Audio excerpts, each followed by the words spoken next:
Hello, everyone. This is Dr. Peter Trzop, and as I go through the year, I get conclusions of semesters, and some schools are maybe 6 weeks, and some are more along the lines of 5 weeks, and some are 8, 16, whatever. So each school has different rotations in that, and so every now and then we'll get feedback. So I like to use the video channel to kind of give some updates on different things, and this one's more about feedback and the impact of it, and then also how video feedback works more than other types of feedback. So a couple things is that most professors, and again I always speak in general terms on this, I believe give feedback, and they do what's best, what they believe. And I'm not saying it's right or wrong. Some people like to do all written, some do written and video, some do video exclusively. I would say more common is written, and part of that is time saving, or kind of time constraints, if you will, because you can sit there and cut and paste things in quickly.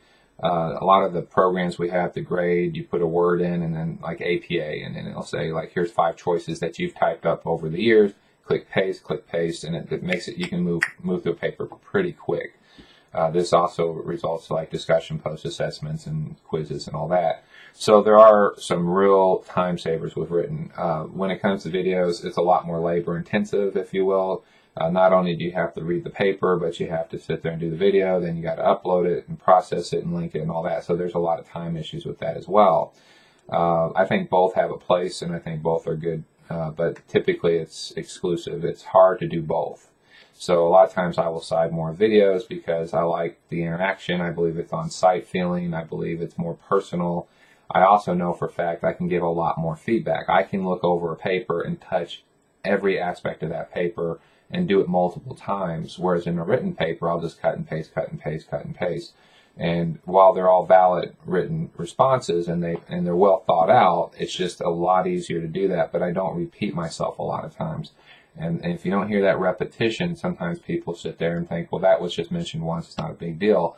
It's just the time issue. You can't cut and paste that much. The paper would just blow up with all these bubbles, and it would just get to the point where it was counterproductive. But in the video, you can sit there and keep emphasizing things relatively quick. I can speak a lot quicker than I can type. And I can also sit there and touch on themes. Like, let me go look at your paper with headers, and let me look at paragraphs, and let me look at spelling and grammar and sources, and I can kind of hit on those themes over and over and over. That's also why I have an education video and also APA guides in class and things like that. So all these things supplement what's going on.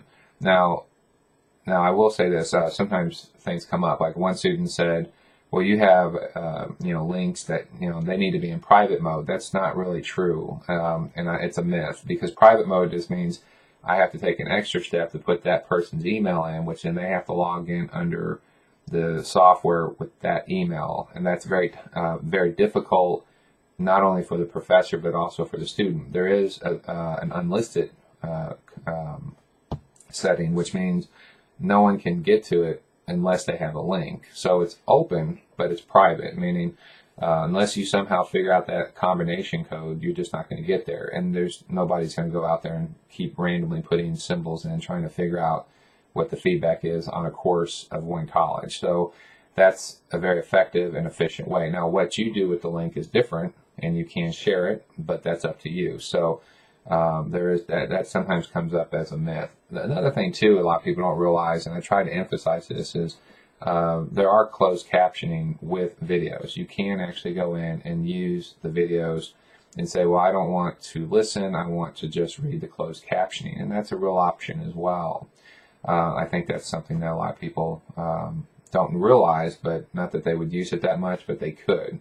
Another thing too with video feedback is it can be overwhelming at times, so there's a pause button, meaning I can talk about so many things in the course of just 1 minute that sometimes it's okay to push pause and rewind, so to speak. A lot of people think they just have to watch the video and that's it. Some people complain about time, and when I talk about complaints, out of 100 students, I might have 5 that don't like it. That's okay. I can live with that number. Because when I was doing written feedback, it was a lot lower, okay? Because written feedback can be quibbled over, as we call it in the military. That word doesn't reflect, I don't like that word, I don't like that comment, I don't, and they start trying to be a lawyer with each comment. But with videos, because you can talk so much about it, you can really make it clear what's going on. And so it's a lot harder to go over that and review it and say, no, I didn't agree with that. And I can say, well, I mentioned it 5 different times. So that's where we're at here. So that's one reason I like using videos as well. But the main thing I think some students lose focus on is that when you're in an online environment, if you don't do something to make a personal connection, then it becomes this impersonal. It becomes kind of more sterile, meaning, is this person really grading this paper? Are they really there concerned about me? And sometimes I have to do written papers, or written responses, and that's fine. But I want to use videos as much as possible, especially in discussion posts. So I'm reading your work and I'm talking about your stuff. Does it take a little bit more time for me? Yes. Does it take a little bit more time for you? Yes. I had a student the other day said, I just don't want to take 3 to 4 minutes watching videos. I just want to glance at it and figure it out. Well, that's your education. So good luck with that. Having said that, there's also another thing too, is about when using these videos, you can take them with you. It's hard to download written responses, and most systems don't let you do that, but the videos you can take with you. You can also use the education channel. So there's all these advantages to that as well. I'm not trying to pitch why I use them more, but I'm just letting students know there's a lot of things that maybe they're not aware of with the use of videos, and so that's something that can be noted as well. There's all these little techniques that can be used to maximize the video usage. A lot of times too is students don't realize that if one uses the videos that they can be sometimes lengthy and they can take up some time, but when we talk about the personal aspects of a course, meaning like I sit there as a professor and say, how do I make this more personal? How do I make it more on-site feeling? And I present this all across the country, and I've done it at different conferences. It's one of those things that you can tell body language. You hear how I'm talking, you see how I'm moving my hands, my eyes, everything. You see stuff in my room. What's this guy all about? And so when you put all this stuff together, you realize it's a real person talking to you and respecting you enough to do that. And so I think that's very important. And I want to make it clear is that there is a time constraint on the other side, is that if someone does a lot of written, they're not going to do videos. And if they do videos, they're probably not going to do written. It's just the time balance. In a perfect world, if I had maybe half the students, I could do both maybe. But this is just the way the world works. There's always time constraints. And you're always going to have to sit there and say what gives and what do you do and what do you not do. And so you have to make decisions. I think there's enough professors that do both. Like, in other words, there's some that do more written, some that do more videos, and that combines to give you good feedback over the course of your education. I think that videos are better in a lot of ways because I can make it very clear, like I'm sitting with you with your paper, talking to you about your paper, and that distinctly makes it more personal, and it's very direct, it's specific to your paper, it's specific to your work. And I think that's one of the major advantages. So that's just something to explain.